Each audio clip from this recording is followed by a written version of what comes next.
Don't say a word. Doc! I don't want to know your name. I don't want to know anything.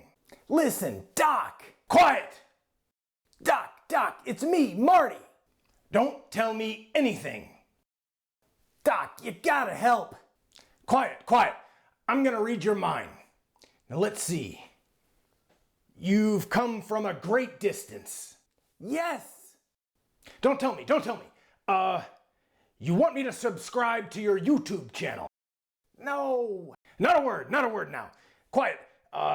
You want me to make donations? You want me to make a donation to your Twitch channel? Doc, I'm a developer. I came here to learn about a device that you hacked. Now I need your help to upload my brain to the cloud. Do you know what this means? It means that this damn thing doesn't work at all. Doc, you gotta help me. You are the only one who knows how to upload my brain to the cloud.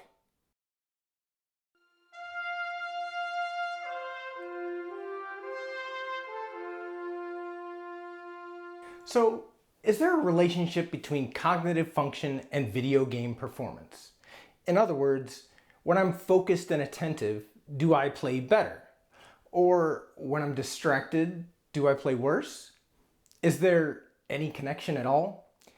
Can I even test this? Now, I'm not really sure, but that's what I intend to find out. Now, like all good experiments, this project begins with a few questions. The first question is, can I read my own brain data? If so, is the data valid? Can I improve my performance in video games by being really super focused and concentrating? If I'm distracted, will I play poorly? Will a bad game be visible in my brain activity? Is there a direct, measurable relationship between superior gaming performance and high levels of attention? Or are there just too many factors at play?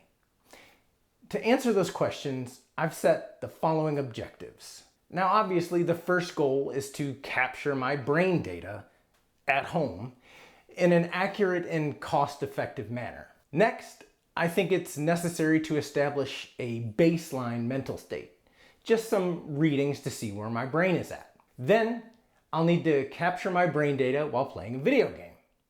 Now, to compare these things in an objective manner, I have to find a way to actually quantify my video game performance with data. Then, I'll have to establish and visualize a relationship between the cognitive measures and my video game performance. Now, of course, there are constraints and outside factors that come into play. Can those outside factors be excluded? Things like server and network latency, skill-based matchmaking, the opponent's skill level, and all kinds of other unknowns. Now, that part concerns me a little bit, but we'll see what happens. Since I'm taking the scientific approach to this, I guess it makes sense to associate this project with a hypothesis statement. Now, as far as that goes, I guess that could be stated as, the more focused I am, the better I will perform at an online multiplayer first-person shooter, Call of Duty Vanguard.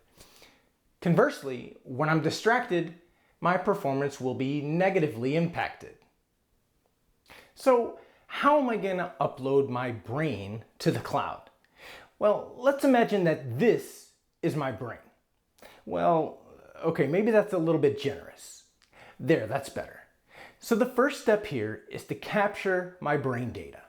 Now, the plan is to do that by hacking a simple kid's toy called a MindFlex. The MindFlex contains a real, legit EEG chip made by a company called NeuroSky, and from what I've read, it actually exposes raw brainwave data. Now, a few of the folks over at Frontier Nerds came up with a way to hack the MindFlex with an Arduino and provide meaningful, human-readable data. So the plan is to take that data, serialize it, and send it to a cloud via an MQTT broker. Next, I'll create and deploy an application in the cloud that consumes the MQTT topic and persists it to a database in the cloud. For my video game stats, I'll grab those via HTTP calls to the unofficial Call of Duty API, and also persist them to the database. That way, I'll be able to combine my brain data and my stats to analyze the relationship.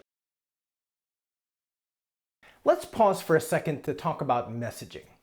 Now earlier I mentioned MQTT, which is a pub-sub messaging protocol that was created way back in 1999. The engineers who created it wanted it to be lightweight and use very little bandwidth, since the purpose of it was to monitor remote oil pipelines which were connected via satellite. And that kind of connection was not cheap back then. Now MQTT is just one protocol. There are others, but we'll talk about those in another video.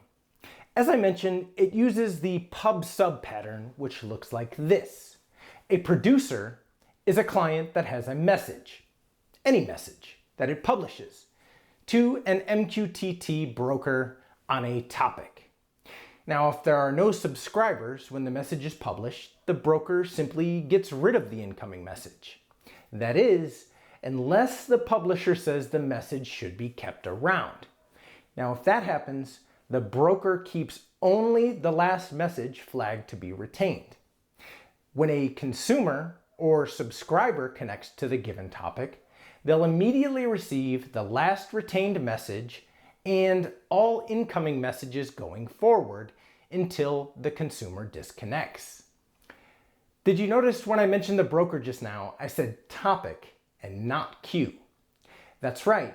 Despite what you might think, MQTT does not use message queues. Instead, MQTT uses a broker which sits in the middle and essentially acts as a message router, shuffling messages between clients based on a topic, which is just a way to identify a group of messages. And that's a good spot to wrap this video up for now. In the next video, we'll actually open up the MindFlex and see if we can hack it and upload my brain data to the cloud.